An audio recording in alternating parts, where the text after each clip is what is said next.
Hi guys, this is your daily tarot reading for Monday the 12th of February. Thanks for joining me. I hope you're having a wonderful month so far. I'm using the Truth Seekers Tarot for today's reading. Let's have a look at what the cards want you to be aware of. So we've got the Four of Pentacles, the Nine of Pentacles, and the Princess of Pentacles. Okay, so it's Earth, Earth, Earth. Pentacles is the element of Earth, and it has to do with money, work, physical belongings, changing around your physical circumstances, your body, your health, the way your daily routine looks, and anything to do with planet Earth. Also anything that has to do with creativity and beauty and making beautiful things. So the Four of Pentacles is about hanging on to what you've got and hiding it in a secret cave somewhere in the woods so that no one else can get to it. It's the feeling that I have to protect what I've got because other people are after it. Other people are out to get me. So it's kind of paranoia in a way. And I have to safeguard the wealth and the abundance that I've already amassed. So I have to cling on to everything that I've got. And that even applies to a situation that isn't particularly prosperous or abundant. So if you're in a job that's not very well paid or that you don't particularly enjoy, then you'll cling to that job and say, well, I need the income and it pays me month to month and I'm living month to month, but this is really important so that I can survive and I need this job desperately. And you kind of cling to the illusion that money is your security and that this thing which isn't giving you very much is what you have to safeguard and protect. And what you forget about by doing that is that if you were to let go of that and to pursue something that you actually enjoy, and that was your life purpose, then you could create much more income.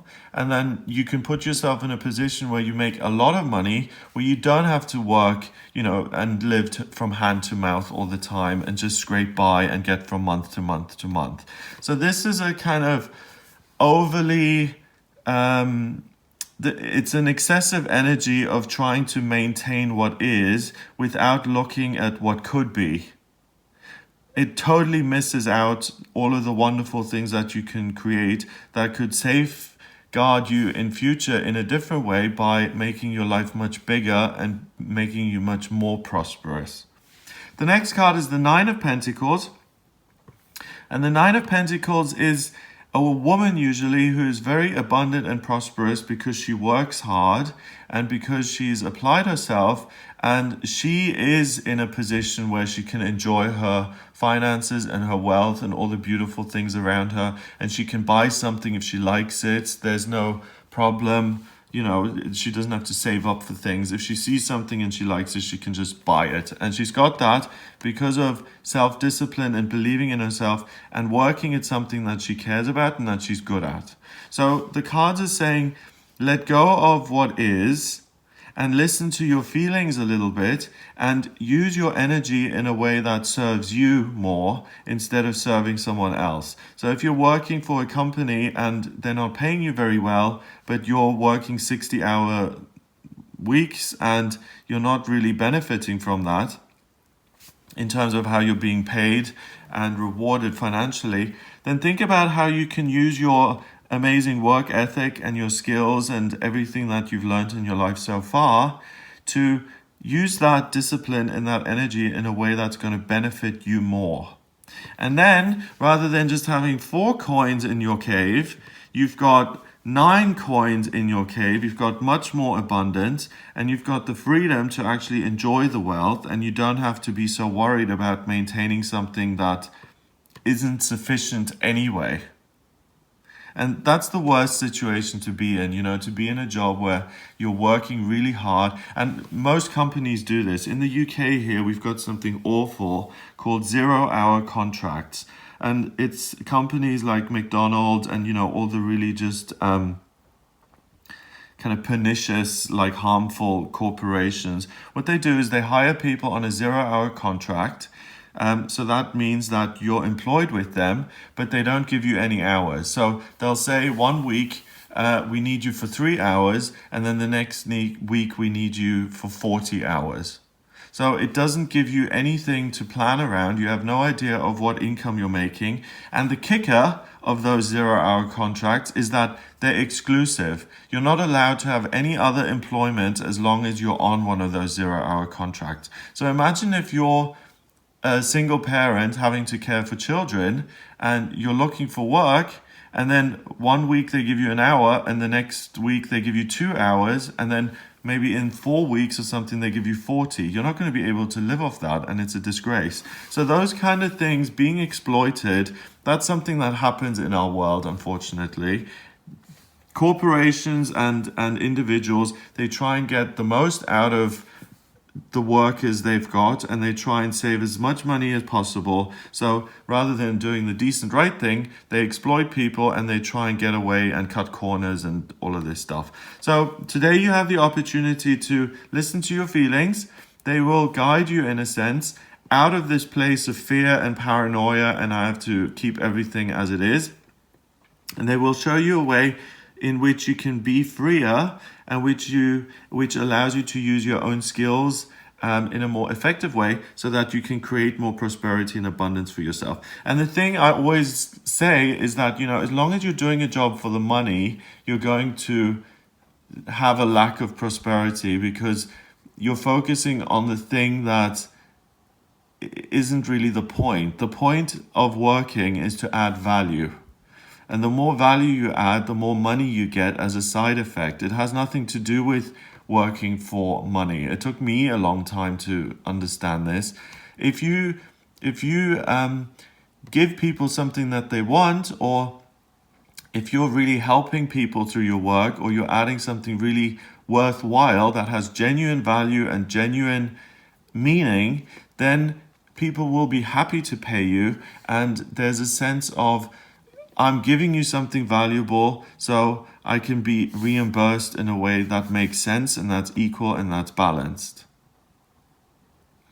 And that is how to break free of this cycle of poverty, because once you're in it, you'll become more desperate, and you'll be like, okay, I need a job that pays my bills, and then you settle for things that you really dislike and that pay you very little, and then you end up in a cycle where you're physically exhausted, you can barely keep up with the hours, but you need to because the money, and it's blah blah, it's on and on and on, and it's just dreadful, and it's no way to live. So your feelings will show you a way to create more prosperity and wealth and freedom for yourself. Finally, we've got the Princess of Pentacles. And the Princess of Pentacles is just learning about all of this. So it's a court card. We've got the Page, the Princess, the Knight, the King, and the Queen. So she's kind of at the beginner, intermediate level. And she's figuring out that she can create something beautiful and of value.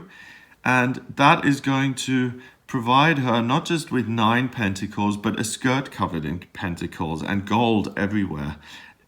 In the trees, literally. Money grows on trees because she has stopped thinking about money and trying to hold on to what she's got. And instead, she's focusing on creating something beautiful. So she plays the harp.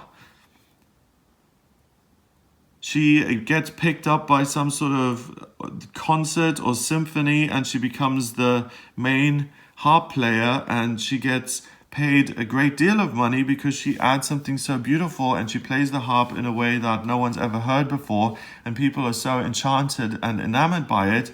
Ticket sales go through the roof, and she can literally pluck the money off the trees. But she's just learning about it. She's practicing. So think about what it is that you could practice and that you're kind of good at, and that's a passion that you could turn into something much more tangible and much more serious in terms of being your professional life. How can you transition from something that you're doing that you don't enjoy and that pays you minimum wage to something that you're not an expert in yet, but that you can start to practice and become an expert in? Eventually the princess is going to become the queen. She's going to be the ultimate harp player, okay? And the music is just one example. It could be anything. It could be working as an expert in an advertising agency because you have a gift for communication. Or it could be working as a engineer and you're just studying at the moment, and once you graduate then you really do very well. Or it could be that you have intuitive abilities and you're dabbling and you're doing readings a little bit for people, but you don't charge, but you're really helping people with your readings, and you could make that your profession. So this is the day for people who are dabbling a little bit to think about whether their hobby, the thing that they really enjoy, could be something more and could really add something to their life. And the answer via the cards is, if you're a dabbler and if you decide to make this your profession and you transition from one thing to the other, then you'll be more fulfilled and happy in your work. You'll be more creative in terms of your outlet. You'll add real value to the world, and then you have more money and prosperity, and you don't have to worry about paying your bills all the time, which is a horrible worry. Being stuck in poverty is really not a nice thing. It affects your health. It affects everything. It's not good. And that's why we focus on money so much, because we all don't want to live in poverty. But the cruel irony again of living on planet Earth is that as long as you focus on money, you won't have any. And as soon as you start ignoring it and you focus on real value, that's when you start to thrive and succeed. 4 and 9 is 13, and 1 is 14. 1 and 4 is 5, and 5 is about freedom. So you have the opportunity to find financial freedom on this day by listening to your emotions and taking something that you're kind of a semi-intermediate novice in and looking to make yourself an expert in that field, and you'll free yourself in terms of your finances. So I hope you have a great day. It looks like a wonderful start to the week. If you would like a private reading with me, then please get in touch via my website. It's gregoryscott.com. Click on the readings tab to order your reading. I use the tarot, astrology, and numerology in my reading. So the astrology chart really gives me an overview of who you are. It shows me why you've come back into this lifetime, what your life purpose is, what you're going to be good at work-wise. So if you're not quite sure of what direction to go in, then I can tell you if you have an aptitude for art or music or accountancy or intuitive readings or psychic healing, whatever. I can also look at what's coming up in your love life, your family relationships, your health, your friendships, spiritual progress, moving, buying and selling things, and what's coming up in future in all of those areas. So if you are interested in that, then please order a reading on the website, gregoryscott.com. Please remember to subscribe to this YouTube channel, and I'll speak to you tomorrow.